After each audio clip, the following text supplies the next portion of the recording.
기독교에서 말하는 믿음이란 무엇을 말할까요? 그것은 단순히 세상에서 말하는 믿음과 같이 내 의지로 만들어낸 어떠한 그러한 마음의 흐름, 상태만을 의미하는 것은 아닙니다.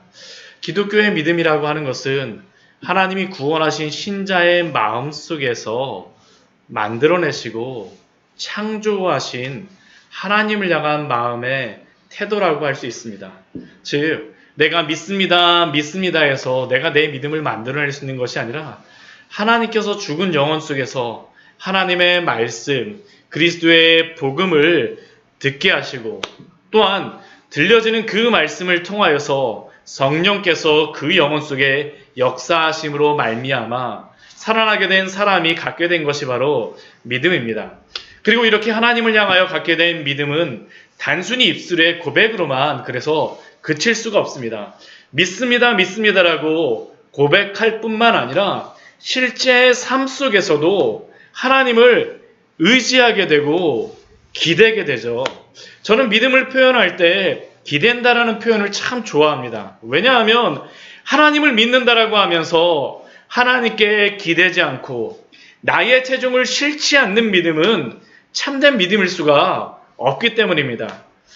그런데 참 신기한 것이 보이지 않는 하나님께 어떻게 나의 체중을 실느냐라는 것은 우리가 믿음이라고 이렇게 기독교의 믿음이 이것입니다라고 제가 말씀을 드리지만 정말 쉬운 문제가 아닙니다. 그리고 그것이 바로 지금 이스라엘 가운데에서 하나님께서 계속적으로 애굽이 아니라 하나님을 믿으라고 말씀하시는 이유입니다. 왜냐하면 입술로는 하나님을 믿고 그 형식적인 믿음만, 형식적인 그 삶의 태도로는 하나님을 믿는 것 같은데 실제로는 하나님께 전혀 기대지 않고 체중을 싣지 않고 있는 이스라엘의 모습을 볼 수 있기 때문입니다. 그리고 이러한 불신앙의 결과로 나타난 결과가 바로 애굽을 의지하는 것이죠. 하나님을 의지하는 것이 아니라 애굽을 의지하는 것입니다. 오늘 1절 말씀에서 이렇게 그래서 시작을 하죠. 도움을 구하러 애굽으로 내려가는 자들은 화 있을진저. 하나님께서 화 있을진저라고 말씀하시면서 경고의 말씀으로 시작하세요. 도움을 구하러 애굽으로 내려가는 자들이 화 있다라고 말씀하십니다. 화 있다라고 말씀하세요.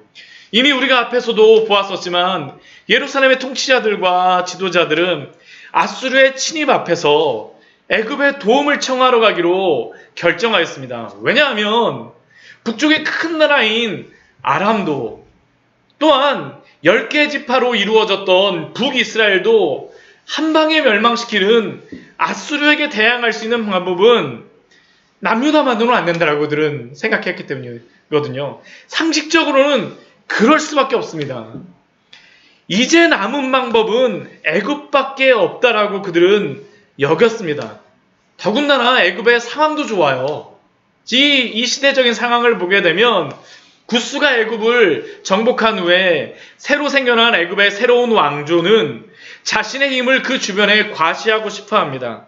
남유다를 통하여서 아수르를 이김으로 말미암아 자신의 힘을 그 주변의 만천하에 드러내기를 원해요. 참 좋은 상황이죠.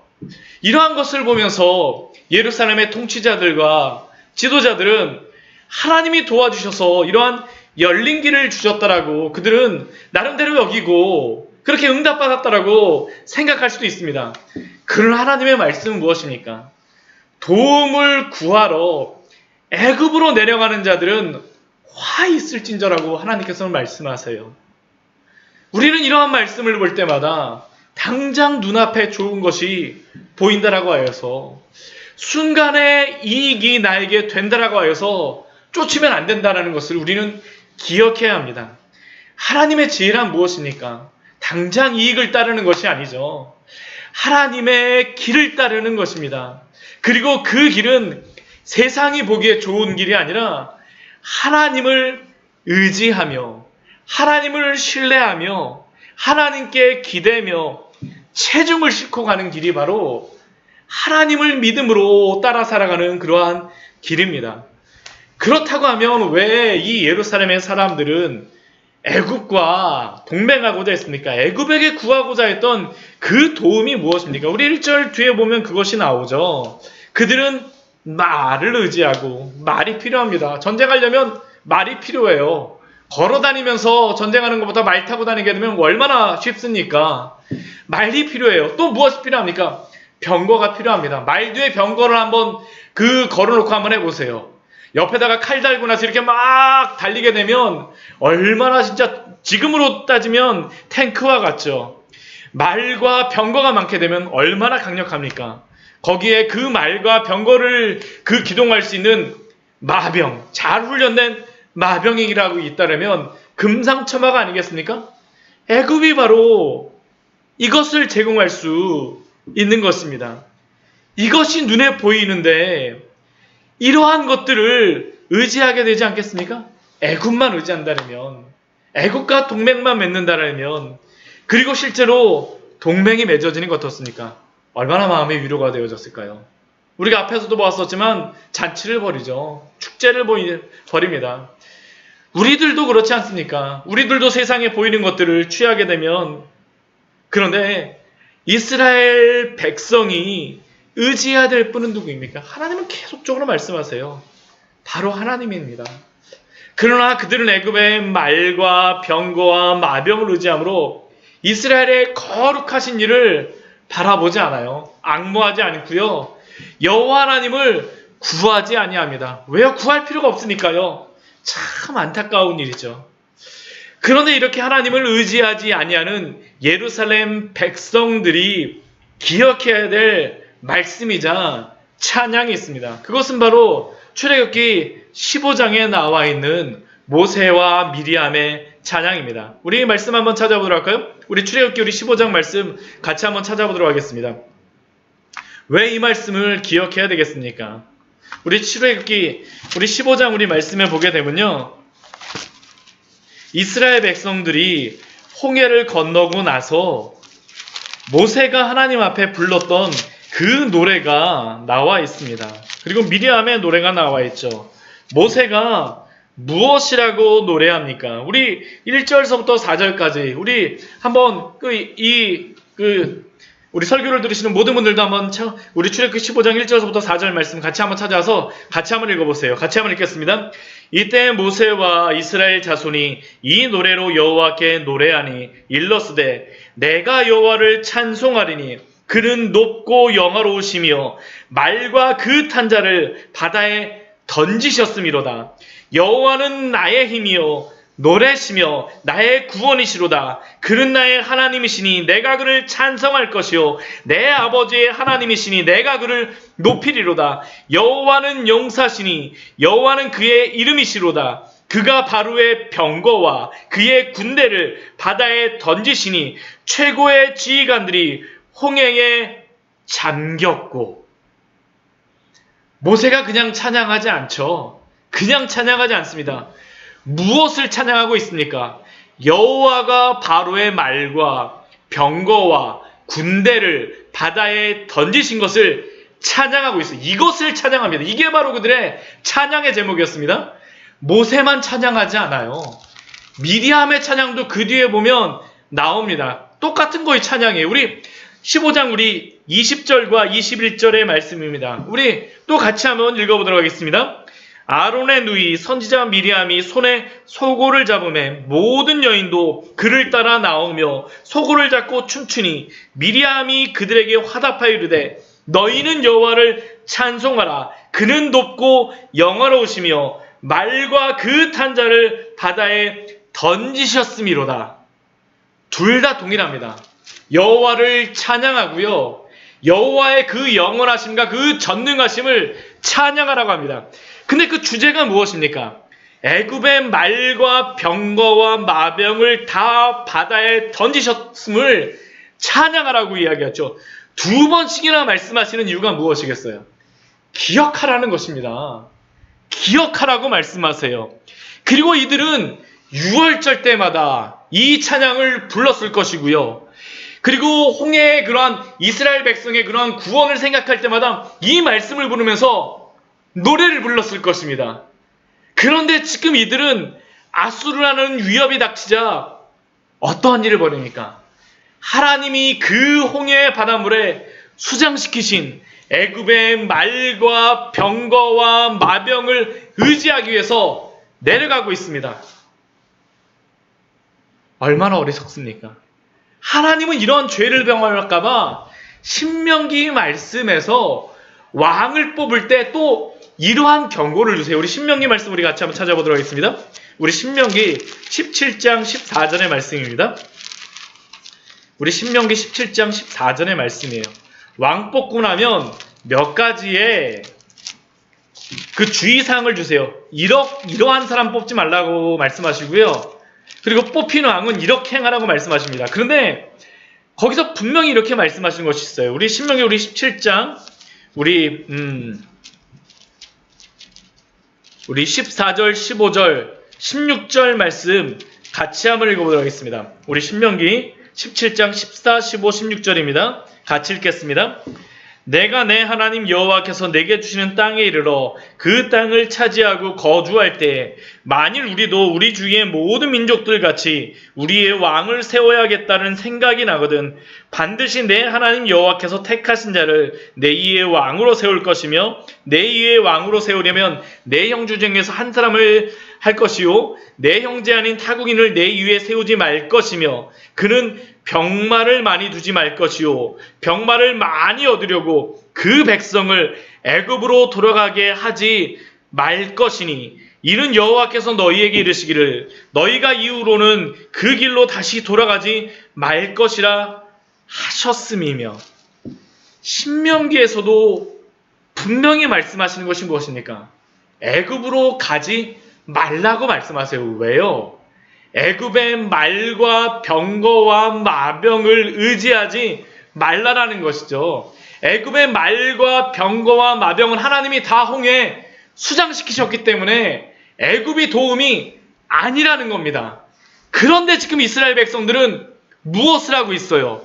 하나님이 이렇게 찬양으로 경고의 말씀으로 분명히 말씀하셨음에도 불구하고 이들은 다시 하나님의 말씀을 무시하고 도움을 구하기 위해서 애굽으로 내려가는 것입니다. 이 말씀을 몰라서 이들이 이렇게 할까요? 저는 그렇지 않다고 생각합니다. 이들이 왜 이렇게 하겠습니까? 지금 이들의 마음은 지금 이 상황은 성경에 나오는 상황과 다르다라는 겁니다. 그때에는 애굽이 적이었지만 지금은 아수르가 적이라는 것이죠. 그때에는 이 정도까지는 필요하지 않았지만 지금은 누구를 의지하냐라는 것입니다. 지금과 그때의 상황이 다르다라는 것이에요. 그런데 사랑하는 성도 여러분, 우리가 기억할 것은 하나님은 변하시지 않는 신실하신 하나님이라는 사실입니다. 애국과 전쟁하셨던 하나님이 아수르 때에는 가만히 계실까요? 아니요. 하나님은 동일하게 이스라엘 향하여서 싸우실 것입니다. 그런데 변한 것은 무엇입니까? 하나님이 아니에요. 사실 변한 것은 그들의 마음이며 하나님을 의지하지 않는 그들의 신앙인 것입니다. 그때와 이때가 다른 것이 아니라 사실은 그들이 하나님께 믿음이 없는 것이 진정한 그들의 문제이죠. 입술로는 이러한 찬양을 부르고 믿는다라고 말할지 모르지만 그러나 하나님을 신뢰하지 않고 기대하지 않고 체중을 하나님께 실지 않고 있는 것입니다. 사랑하는 성도 여러분, 우리에게 이러한 불신앙의 죄를 범하게 하는 때가 무엇입니까? 2700년 전 이들은 불신앙은 모세의 때와 우리의 때가 다르다라고 하는 그것이 바로 불신앙이었는데 우리도 지금 내 상황 하나님 모르시잖아요. 이때하고 틀리다니까요. 혹시 이러한 믿음으로 이러한 불신앙의 모습으로 하나님 앞에 서고 있지는 않습니까? 그러나 이러한 때가 바로 더욱 하나님을 의지하고 믿어야 될 때임을 기억하십시오. 그때가 하나님을 의지해야 될 때예요. 말과 병거와 마병이 필요할 때가 바로 하나님을 의지할 때임을 기억하시기 바랍니다. 이스라엘 백성들에게 지금 이것을 말씀하세요. 하나님의 말씀이 계속 이겁니다. 계속 이것이죠. 그렇다면 이렇게 불신앙의 모습으로 행하였던 예루살렘에게 주시는 말씀이 무엇입니까? 우리 이스라엘 말씀에서 이렇게 말씀하시죠. 여호와께서도 지혜로우신즉 재앙을 내리실 것이라. 그들은 자신들이 지혜로워서 애굽으로 내려가지만 그러나 하나님께서는 지혜로우시기 때문에 그들에게 재앙을 내리시겠다라고 말씀하세요. 왜 재앙을 내리실까요? 그들로 하여금 사내립의 그러한 군대로 하여금 온 유대가 다 쑥대밭이 됩니다. 그리고 예루살렘 하나만 남아요. 엄청난 시간 동안 고통받습니다. 그 성 안에서 먹지도 못하고요. 나중에 먹을 것이 없어서 어떻게 할지를 모르는 종종거리는 그 상황까지 하나님께서 몰고 가세요. 왜요? 하나님 의지하게 하려고요. 하나님 살아계시다는 것을 보여주시기 위함입니다. 여호와께서도 지혜로우신즉 재앙을 내리실 것이라. 사랑하는 성도 여러분, 우리는 이것을 구태여 하나님 앞에서 시험할 필요가 없음을 기억하십시오. 하나님이 우리에게 재앙을 내려주실지 재앙을 내려주시지 않을지 우리가 불신앙의 모습을 가지므로 말미암아 하나님을 시험하지 마시기 바랍니다. 하나님 앞에 순종하십시오. 이러한 순간에 닥칠 때마다 하나님을 믿으십시오. 그분께 기대세요. 그분을 더욱더 의지하시기 바랍니다. 그게 바로 우리에게 필요한 지혜입니다. 이것이 바로 기쁨입니다.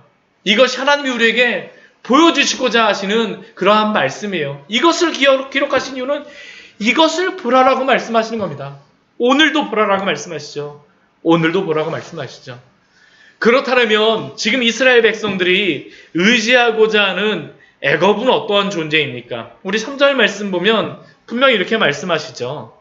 애굽은 사람이요 신이 아니며 그들의 말들은 육체요 영이 아니라. 애굽은 신이 아닙니다. 오직 하나님만이 참 신이세요. 그들이 의지할 존재가 아니라는 것이죠. 하나님만이 참 신이요 하나님만이 의지할 존재입니다. 말도 동일해요. 말은 그냥 육체입니다. 그냥 타고 다니는 것이에요. 말이 있는 것이 아니에요. 하나님의 영이 살리시는 겁니다. 애굽과 말은 피조물이고 하나님만이 온전히 생명을 주시는 분임을 기억하십시오. 애국과 말은 생명이 필요한 존재인 피조물이지 하나님만이 신이며 하나님만이 영이며 하나님만이 참 생명이심을 기억하십시오. 생명이 필요한 존재에게 생명을 구해달라고 하는 것처럼 어리석은 것이 어떻겠습니까? 지금 이스라엘의 모습이 바로 그 모습이죠. 그러니까 피조물에게 생명을 구하러 가는 이 이스라엘은 무엇이라고 말씀하세요? 우리 3절 뒤에 보게 되면 다 함께 멸망하리라라고 말씀하시죠. 다 함께 멸망하리라. 우리에게도 이것은 동일하게 하시는 말씀입니다. 우리가 다른 것 의지하시면 안 됩니다. 참 생명이신 예수 그리스도를 의지해야 되죠. 예수님을 의지해야 됩니다. 우리 요한복음 말씀을 보게 되면요. 예수님이 생명 되심에 대해서 굉장히 많이 우리에게 말씀하고 있습니다. 우리가 잘 아는 말씀들이에요. 우리 요한복음 3장 16절은 우리에게 무엇이라고 말씀하십니까? 하나님이 세상을 이처럼 사랑하사 독생자를 주셨으니 이는 그를 믿는 자마다 멸망하지 않고 영생을 얻게 하려 하심이라. 오직 예수님을 통해서만 영원한 생명을 얻을 수 있다라고 말씀하시죠. 예수님도 말씀하세요. 내가 진실로 진실로 너희에게 이르노니 내 말을 듣고 또 나를 보내신 이를 믿는 자는 영생을 얻었고 심판에 이르지 아니하나니 사망에서 생명으로 옮겼느니라. 오직 예수님을 믿는 자만이 사망에서 생명으로 옮겨진다라고 말씀하세요. 또 예수님께서 무엇이라고 말씀하십니까? 내가 생명의 떡이니라. 또 예수님께서 뭐라고 말씀하세요? 나는 부활이요 생명이니 나를 믿는 자는 죽어도 살겠고 내가 곧 길이요 진리요 생명이니 나로 말미암지 않고는 아버지께로 올 자가 없느니라. 우리에게 하시는 말씀입니다. 예수님만이 생명이세요. 예수님만이 생명이십니다. 예수님만을 따르십시오. 코로나로 인하여서 이 시대 가운데에 얼마나 많은 사람들이 생명을 얻기 위해서 많은 그 방법들이 무엇이 생명을 얻는 길이라고 말하고 있지 않습니까? 물론 우리가 이 코로나로부터 우리의 그러한 목숨을 잘 간직하는 것이 필요하죠. 그러나 더 중요한 것이 무엇이겠습니까? 우리의 영원한 생명은 그리스도를 믿음으로만 있다라는 것을 기억하십시오. 오직 생명은 그리스도에게만 있습니다. 그리스도에게만 있어요. 그렇기 때문에 이 생명을 가진 우리들이 이 세상 속에서 얼마나 거룩하게 살아야 되는지 모릅니다. 우리 교회가 세상 가운데에 그 교회가 땅에 밟히게 되면 안 돼요. 왜냐하면 생명의 복음을 교회 안에 간직하게 하셨기 때문입니다. 우리에게 그래서 너무나도 큰 그러한 사명이 있죠. 우리가 하나님의 그 생명을 전해야 되지 않습니까? 지금 이스라엘 백성들에게 애굽도 아니고 말도 아니라 하나님이 생명이라고 말씀하신 하나님께서는 우리에게도 예수 그리스도가 생명이라고 말씀하셨사오니 그 예수 그리스도를 잘 간직하고 복음을 잘 간직함으로 말미암아 우리를 통하여서 많은 영혼들이 구원받는 귀한 은혜가 있기를 축원합니다. 우리에게 맡겨주신 그러한 놀라운 사명이죠. 놀라운 사명입니다. 그러면 하나님께서는 이렇게 여전히 애굽으로 도움을 구하러 가는 예루살렘의 그 지도자들과 예루살렘을 향하여서 어떠한 마음을 가지고 계실까요? 하나님은 이들을 구원하시고 싶어 하세요. 구원하시고 싶어 하세요. 이럼에도 불구하고 하나님은 이들을 구원하시기를 원하십니다. 우리 뒤에 4절과 5절, 우리 6절 말씀 보면 4절, 5절 말씀을 보게 되면 하나님께서 두 가지의 비유를 가지고 하나님이 어떠한 마음으로 예루살렘을 구원하고 싶은지 그 마음을 보여주세요. 첫 번째는 하나님께서 큰 사자와 젊은 사자와 같이 구원하시기를 원하신다라고 말씀하십니다. 우리 4절 말씀을 보게 되면 큰 사자나 젊은 사자나 자기의 먹이를 움키고 으르렁거릴 때에 사자가 자기의 그 사냥한 것을 빼앗기려고 하겠습니까? 아니요. 절대 빼앗기려고 하지 않습니다. 하나님이 우리도 그렇게 하신다는 겁니다. 우리를 택하시고 구원하신 하나님께서는 아무리 앗수르가 큰 소리를 내며 침략하러 온다 할지라도 세상이 우리를 아무리 넘어뜨리려 한다 할지라도 하나님이 붙잡아 주시기를 원하신다는 겁니다. 예루살렘 백성들에게 그런 것이죠. 너희를 내가 붙잡아 주겠다는 겁니다. 애굽이 아니라 내가 사자처럼 너희를 굳게 붙잡아 주고 싸워주겠다라고 말씀하시죠. 그래서 우리 4절 우리 뒤에 보면 뭐라고 말씀하십니까? 나 만군의 여호와가 강림하여 시온산과 그 언덕에서 싸울 것이라. 하나님이 싸워주세요. 하나님이 싸워주십니다. 우리는 이것을 기억하는 것이 너무나도 중요합니다. 성도가 하나님께 더욱 기대어 의지하면 의지할수록 벌어지는 일이 무엇일까요? 하나님이 성도를 더 보호해 주세요. 더 싸워 주세요. 이게 놀라운 비밀이죠. 우리는 공의로우신 그 하나님이 싸우시도록 우리는 하나님을 더욱더 의지해야 합니다. 하나님을 더욱더 의지해야 돼요. 또 우리 5절 말씀을 보게 되면 두 번째 비유로 말씀하시죠. 하나님이 어미새와 같다라고 말씀하셨어요. 새가 날개치며 그 새끼를 보호함같이 나 만군의 여호와가 예루살렘을 보호할 것이라. 내용은 분명합니다. 어미새가 새끼새를 보호하는 것처럼 하나님께서 예루살렘을 보호하시겠다는 것이죠. 어린 시절 저희 집에서 오골개가 있었었는데 병아리가 부화되고 나서 그 오골개 어미들을 얼마나 진짜 졸졸졸졸 따라다니는지 모릅니다. 그 모습이 얼마나 귀여운지 몰라요. 그런데 어느 날 그 오골개 어미가 그냥 갑자기 큰 소리를 하면서 꼬꼬댁 하면서 막 그 울부짖는 소리가 나더라고요. 그래갖고 저희 가족이 전부 막 뛰어나갔는데 나가서 보니까 이웃집개가 병아리를 잡아가려고 막 오는데 그 오골개가 자기의 목숨을 걸고 얼마나 열심히 그것을 보호하는지 모릅니다. 하나님께서 이렇게 보호해 주겠다는 것이죠. 하물며 이러한 미물조차도 새끼를 보호하기 위해서 이렇게 쓰는데 하나님이 보호하시지 않겠느냐라는 것이 바로 예루살렘을 향하여서 질문하시는 것입니다. 예루살렘을 향해서 질문하세요. 그 하나님이 어떻게 보호하십니까? 우리 5절 뒤에 말씀해 보게 되면 4개의 동사로서 그 모습을 보여주세요. 하나님께서 호의하여 주십니다. 하나님께서 보호막을 쳐주세요. 이 예루살렘 사람들은 자기가 애굽을 보호막으로 앞에서 삼겠다라고 했었는데 하나님이 호위해 주세요. 그리고 하나님이 어떻게 해주세요? 그 앗수르로부터 건져주십니다. 그 앗수르의 그 강력한 힘으로부터 하나님이 건져주세요. 그리고 또 어떻게 하세요?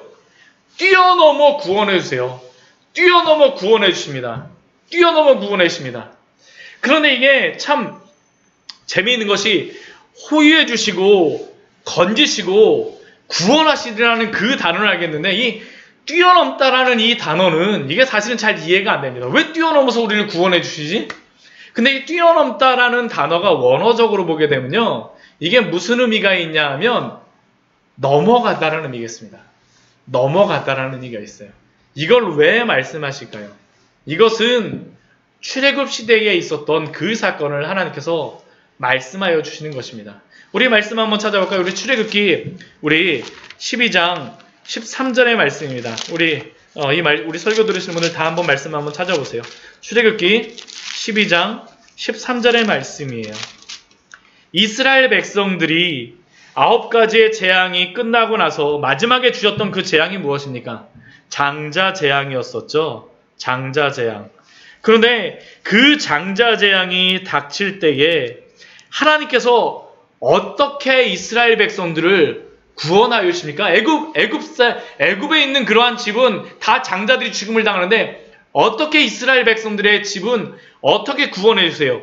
우리 13절에 출애굽기 12장 13절에 이렇게 말씀하시죠. 다 같이 한번 읽어보세요. 내가 애굽 땅을 칠 때에 그 피가 너희가 사는 집에 있어서 너희를 위하여 표적이 될지라. 내가 피를 볼 때에 너희를 넘어가리니 재앙이 너희에게 내려 멸하지 아니하리라. 이게 바로 뛰어넘어 구원하리라라는 그러한 말씀입니다. 하나님이 넘어가 주심으로 구원해 주시는 것이에요. 하나님의 그 어린 양의 피가 그 문설주에 그 발라진 그 집에는 하나님이 그 피를 볼 때에 넘어가 주심으로 말미암아 구원해 주신 겁니다. 하나님의 그 심판이 나타나지 않는다라는 것이에요. 이게 바로 예수 그리스도의 그 구원 아닙니까? 예수 그리스도를 통해서 우리가 어떻게 구원을 받습니까? 우리는 다 죄인이에요. 우리는 다 죽을 수밖에 없는 자들입니다. 우리가 믿어서 우리가 구원을 받는다라고요? 우리가 무엇인가 해서 구원을 받는다라고요? 우리가 물론 믿어서 구원을 받습니다. 그러나 믿음이라는 것 자체가 우리의 공로가 될 수 없어요. 유일한 공로는 무엇입니까? 예수 그리스도가 우리 대신 죽으심으로 말미암아 우리의 죄 대신 그 죄값을 치루심으로 말미암아 하나님께서 우리의 죄에 대해서 넘어가 주세요. 간과하세요. 이게 바로 유월입니다. 넘어가 주신다라는 것. 그것을 로마서 3장 21절 말씀에서 이렇게 말씀하시죠. 우리 로마서 말씀도 우리 같이 한번 찾아보도록 하겠습니다. 우리 복음의 핵심이죠. 우리 로마서 우리 3장 우리 25절 말씀입니다. 3장 25절 말씀. 로마서 3장 25절 말씀입니다. 같이 한번 읽어보도록 하겠습니다. 다 같이 찾아서 한번 읽어보세요.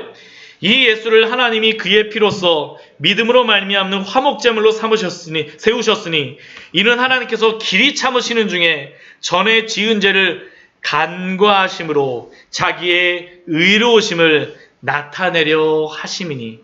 여기서 간과하신다라는 그 단어가 바로 뛰어넘다라는 의미입니다. 유월이라는 의미입니다. 넘어간다는 의미예요. 하나님께서 예수 그리스도의 그 피를, 그 속죄를, 그 값을 치르심을 보심으로 말미암아 뛰어넘어가서 구원하여 주십니다. 이게 바로 하나님의 구원이죠. 그래서 우리는 오직 예수 그리스도를 믿음으로 말미암아 구원을 받을 수밖에 없습니다. 우리의 공로가 아니에요. 우리가 죄인임에도 불구하고 우리가 죄가 없어서가 아니라 예수 그리스도의 그 속죄의 피를 보시고 하나님이 간과하여 주시고 뛰어넘어가서 구원하여 주시는 것입니다. 그러니 이게 은혜죠. 얼마나 큰 은혜입니까? 얼마나 큰 은혜예요. 예루살렘 백성들도 죄인입니다. 하나님께 얼마나 마음을 아프게 해요. 믿지 않잖아요. 그럼에도 불구하고 넘어가 주시는 은혜. 그렇다면 이 예루살렘 백성들에게 하나님이 원하시는 것이 무엇일까요? 오늘 말씀 보게 되면 6절에서 이렇게 말씀하세요. 우리 31장 6절 말씀 보면 이스라엘 자손아 너희는 심히 거역하던 자에게로 돌아오라. 하나님은 다른 거 원하지 않으십니다. 돌아오기 원하세요. 하나님이 호위하시고 건지시고 뛰어넘어서 구원하실 것이지만 그러나 하나님의 백성에게는 돌아오기를 원하십니다. 회개하고 하나님 앞에 돌아오기를 원하세요.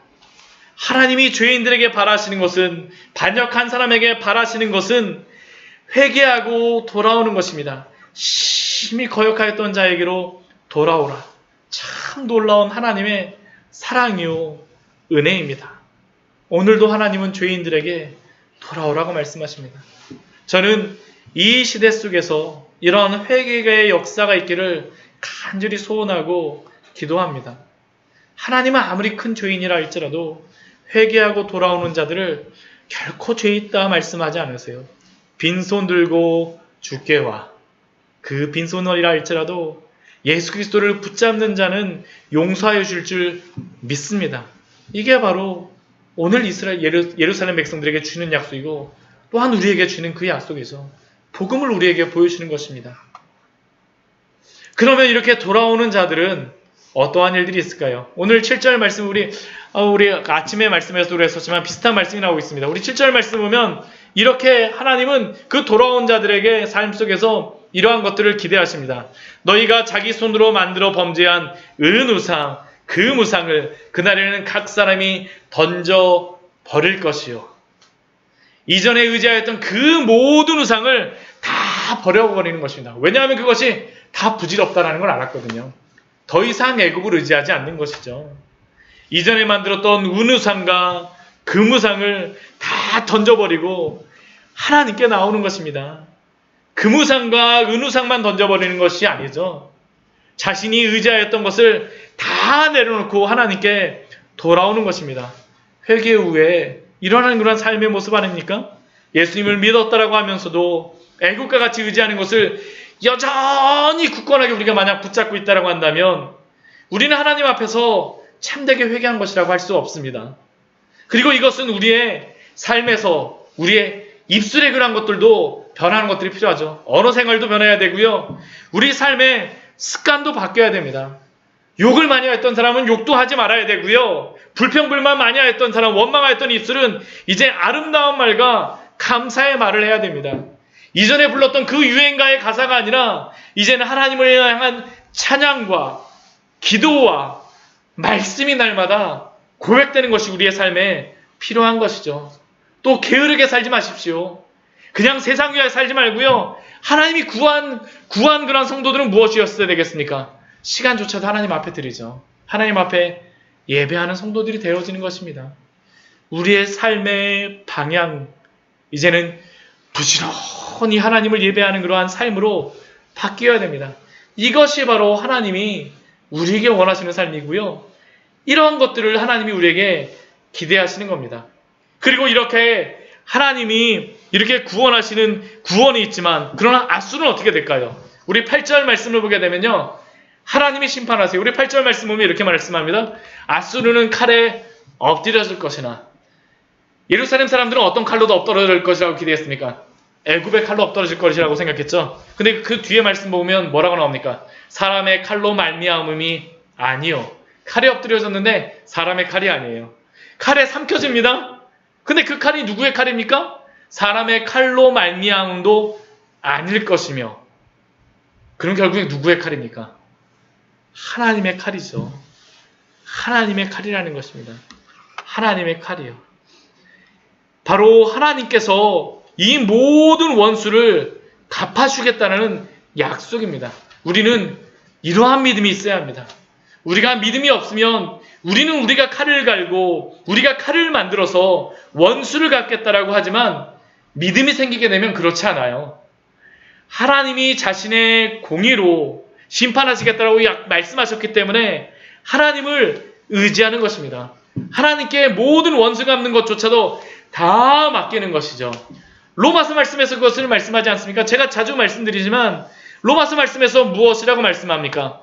아무에게도 악을 악으로 갚지 말고 모든 사람 앞에서 선을 도모하라. 할 수 있거든 너희로서는 모든 사람과 더불어 화목하라. 어떻게 이것이 가능합니까? 하나님이 원수를 갚아주시기 때문이죠. 그럼 우리는 어떻게 됩니까? 우리 로마서 말씀 한번 찾아보도록 할게요. 우리 종종 찾아봤지만 우리 로마서 우리 12장 우리 19절 20절 우리 말씀 우리 같이 한번 찾아보겠습니다. 로마서 12장 19절 20절 말씀입니다. 이 믿음이 있습니다. 다른 사람과 화목할 수 있는 이유가 있어요. 화목하지 않으면 믿음이 없다라는 것입니다. 우리가 19절 20절 한번 찾아보세요. 같이 한번 읽겠습니다. 내 사랑하는 자들아 너희가 친히 원수를 갚지 말고 하나님의 진노하심에 맡기라. 기록되었으되 원수 갚는 것이 내게 있으니 내가 갚으리라고 주께서 말씀하시니라. 내 원수가 줄이거든 먹이고 목마르거든 마시게 하라. 그리함으로 내가 숯불을 그 머리에 쌓아 놓으리라. 내 사랑하는 자들아 무엇하라고 말씀하세요? 친히 원수를 갚지 말고 친히 칼 갈지 말라라는 겁니다. 친히 칼 갈지 말고 하나님의 진노하심에 맡기라고. 왜요? 원수 갚는 것이 내게 있으니 내가 갚으리라. 오늘 말씀도 그거 아닙니까? 오늘 말씀도 그거 아닙니까? 대신 우리에게는 무엇하라고 말씀하세요? 내 원수가 줄이거든 먹이고 목마르거든 마시게 하라. 그러면 어떻게 됩니까? 그리함으로 내가 숯불을 그 머리에 쌓아 놓으리라. 하나님이 심판하신다라는 겁니다. 하나님이 심판하신다라는 것이에요. 21절 말씀에 로마서 12장 21절 말씀에 결론적으로 이렇게 말씀하시죠. 악에게 지지 말고 선으로 악을 이기라. 이것은 오직 하나님을 신뢰하고 하나님을 참된 구원으로 믿는 성도에게서만 일어나는 결과이며 간증입니다. 아무에게나 일어날 수 없어요. 하나님을 의지하고 하나님이 원수 갚아줄 것을 믿는 자들에게만 일어나는 그러한 결과이며 간증입니다. 저는 이러한 간증이 우리 광야의 샘교회 성도들에게 많이 있었으면 좋겠습니다. 그리고 한국교회 안에도 이러한 간증이 있었으면 좋겠어요. 예수님께서도 자신을 붙잡아 가려는 사람들을 향하여서 베드로가 휘두르는 그 칼에 대하여서 베드로에게 무엇이라고 말씀하세요? 이에 예수께서 이르시되 내 칼을 도로 칼집에 꽂으라. 칼을 가지는 자는 다 칼로 망하느니라. 참 놀라운 말씀이다. 내가 뽑은 칼을 다시 칼집에 넣으십시오. 그리고 하나님을 기다리십시오. 하나님의 구원을 기다리십시오. 오늘 31장 9절 말씀은 결론적으로 이렇게 말씀합니다. 그의 반석은 두려움으로 말미암아 물러가겠고 그의 고관들은 기치로 말미암아 놀라리라. 이는 여호와의 말씀이라. 여호와의 말씀입니다. 하나님이 약속하셨어요. 여호와의 불은 시온에 있고 여호와의 풀무는 예루살렘에 있느니라. 하나님의 말씀으로 약속하셨습니다. 하나님의 불이 시온에 있고 하나님의 풀무가 예루살렘에 있습니다. 그런데 어찌 우리가 우리의 칼을 뽑아서 원수를 갖고자 하겠습니까? 하나님이 구원하실 것입니다. 오직 하나님만 바라보십시오. 악한 세상 속에서 선으로 악을 이기시는 귀한 성도님들 되시기를 축원합니다. 같이 기도하도록 하겠습니다.